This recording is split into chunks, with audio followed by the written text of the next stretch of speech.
More drama continues to unfold at Manchester United as Sir Jim Ratcliffe just pulled the trigger on a man he praised so much just a few months ago as he was poaching him from Newcastle United. It turns out now that this Dan Ashworth has been the scapegoat out of a series of problems that have been clearly seen with INEOS during their reign in charge of the biggest football club in the world. Welcome to the United Sport. My name is Webb. Listen, fans are not happy. Players should be under pressure. Things are not moving in the direction they were hoping they would go now. There has been more that has been revealed about the departure of Dan Ashworth, and it has been suggested by the same people, the Athletic, the same people who broke this story, coming out to state that one of the things that angered Sir Jim Ratcliffe was the fact that it seems that during the summer transfer window, Dan Ashworth seemed to be so insistent on signing Joshua Zirkzee because you do recall that Man United were desperate to add a striker to the fold. And Dan Ashworth is the one guy who insisted on Joshua Zirkzee, saying, "This is the guy, this is the big solution that we need for a striker." And remember, Sir Jim Ratcliffe, in appointing Dan Ashworth, was all over the media saying that, first of all, Dan Ashworth was the best sporting director in the world, and Man United has got to have the best recruitment team. Now, even Ruben Amorim, upon arrival at Man United, in one of his first interviews, was saying Man United has got to work on improving their recruitment. They've got to have the best recruitment in the world. But it turns out that Dan Ashworth, who fronted the idea of signing Joshua Zirkzee as the main guy, as the striker to come in and push Rasmus Højlund, based on stats, because he mostly based on stats to give that recommendation and insist that it would be the right one. It seems Sir Jim Ratcliffe was never moved or impressed by this because I think after watching Nottingham Forest, he felt like I think some of these players they brought in were not good enough. Yet he was convinced that the sporting director he paid for from Newcastle United is the man who is going to get them up there. But also do remember that Sir Jim Ratcliffe is in a rush for success.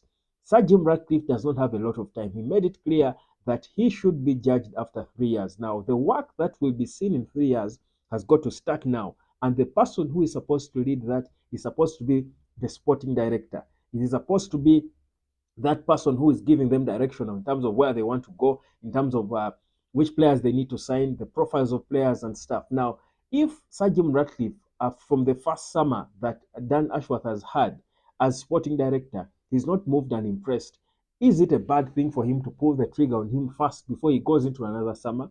So probably that's the thought that he had in his mind. He's saying, you know what? It might shake the club a little bit. It might unsettle players and supporters alike, but it is better you pull the trigger now instead of waiting for later because it might be too late. Right now, you've just got a new manager who has got all this energy, knows what he wants, knows how he plays, and which kind of people he wants in. You certainly don't want to give him the wrong sporting director. But also, Dan Ashworth seemed not to push in the same direction as Ruben Amorim. The discussion they had with Omar Berada after the loss against Nottingham Forest, again, according to reports we are now beginning to get, um, it seems Dan Ashworth was not involved in the appointment of Ruben Amorim. So the fact that Amorim has lost back-to-back games, I think he saw an opportunity for him to bring it back and say, you know what, you guys don't involve me in the big decisions. I'm the sporting director. You brought in this new coach without my involvement. That is not right. And I think that is where the altercation started. Like I've kept saying, if you've got big egos in the same room, all calling shots, each one feeling they are good, they all know, they all know everything, they're almighty, knowledgeable. Certainly, the egos are always going to clash. This is exactly where Man United is at right now. Now, what does this mean for Sir Jim Ratcliffe? First of all, it means that he has got now to deal with managing the PR damage that this is causing, get the right solution and the right fit.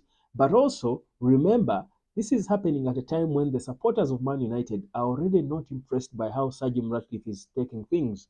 I think the only good thing certain most supporters love about INEOS now so far is the fact that they have brought in a new manager who is bringing a bit of hope, in the fans and stuff.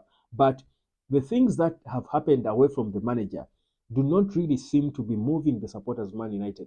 The ticket increments, people are feeling like Sir Jim is not solving things, he's just adding, problems to what he inherited with the Glazers, because the 66 quid ticket prices. His explanation for why they increased the price of tickets is because apparently, how can he said in an interview that how can Fulham tickets be more expensive? How can a Man United ticket be cheaper than a ticket to watch Fulham? This is what he was saying. But you do understand that the team is playing arguably the worst football they have played in history. They are in arguably the worst position they have been in history. You have no right to now, in this moment, increase the ticket prices when the team is not performing. First, solve the performance of the team and then make people pay to watch that performance because it's better, it's worth it. Now, these are all the issues that are coming up, and people are beginning to go back now to the whole, who was that guy who wanted the Sheikh Jassim talk, and it should have been Sheikh Jassim, should have, could have, would have, must have, and all. This talk is coming back. Listen, guys, this does not take the club anywhere. I'll tell you, INEOS have started a problem for themselves. They must know well how to deal with it because trust you me, it cannot just go just like that. I'm certain that very soon the Man United Supporters Trust will certainly come out with a big statement to give their views on what's happening with the club because they seem to be feeling like the things they because Sergeant Ratcliffe has meetings with the supporters unions. INEOS meets the supporters unions, but they feel like the things they talk about are not done. The meetings are formalities, but Sergeant Ratcliffe does what he wants. Remember, already he has made so many changes, ordering people to work from the office, not from home anymore, removing those free tickets for staff and what that they used to get for finals and stuff.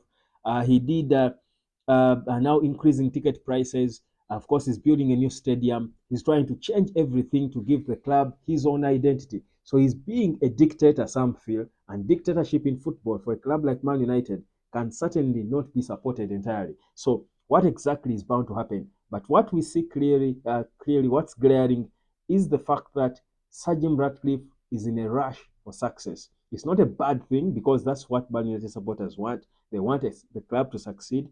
But do they still trust Sergeant Ratcliffe to be leading this? Do they still believe in him? Because how much money? The club is in a lot of debt, but you're still firing and compensating people for fun, left, right, and center. Where is the value for money? You're a big businessman, but this is football. His money, his 30 billions of pounds that is worth does not help the club because according to financial fair play, he cannot just pick money from his accounts and put it in the club to buy players and pay off debts and stuff.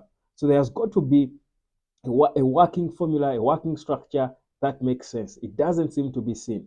Listen, this is just the start of something that might turn out to be good, but for now, in the immediate, it is shaking the club. There was an emergency meeting today. I've been trying to contact my sources at Carrington to try and understand what exactly ensued in the meeting. They're still keeping it closed, but trust you me, it's Man United. We do know how to get our way around, these doors and sneak in and get to know what exactly happened inside the boardrooms and all these meetings. So trust you me, stick it right here. Subscribe, like, and share, and trust me to bring you all the news from within. What exactly ensued in the emergency meeting that happened at Carrington. My name is Webb. Like, share, and subscribe.